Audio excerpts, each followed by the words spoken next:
Over the years, we've shown you several ways that you can reuse clay terracotta pots, and today I want to show you a unique way where we've actually used them to make a pot person or pot people. And one of our volunteers, Teresa Thomas from here in Stillwater, saw this as a picture actually in a recent newspaper article, and then she just adapted it to her own preference. And the way that it's constructed is using nylon fishing twine ran through these terracotta pots, and these small ones are probably about 1.5 inches with a body about a 4-inch, but you can see that at the end of each of the pots there's a button that she's used to tie them off to keep them from slipping. And she constructed it first and then added the Spanish moss here, but she also told me a couple of other things they tried. They fill the bottom one here with rocks so it would stabilize it a little bit more, and then she did use hot glue and styrofoam to attach the body parts together.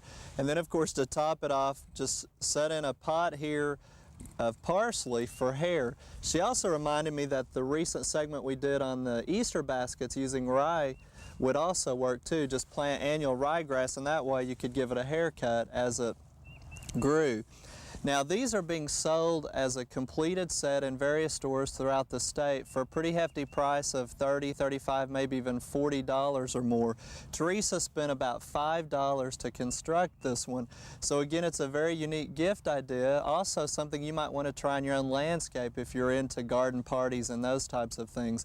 And of course, if you stop by our studio gardens, you'll see this particular one here in a display garden.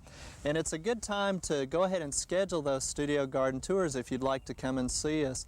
From the end of April through October, we can schedule any group tour on weekends or even in evenings. I usually have a group of about 8, 10 or more. But if you don't have a group that size, we're going to try something a little bit different this year.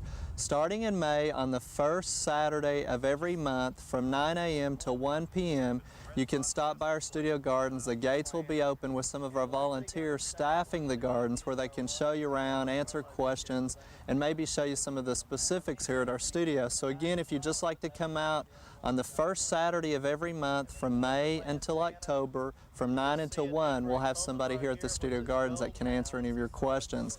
Now, if you'd like to get a map on how to get to the studio gardens, just go to your county extension office and ask for the 1995 anniversary brochure. Not only will it tell you about our themes for this year, but there's a map on how to get to Stillwater, to the studio gardens, as well as details on how you can schedule the tour. So you might want to stop by and pick one of these up. And again, lots of tours and lots of time to get those scheduled. So try to stop by and see us this summer here at Oklahoma Gardening.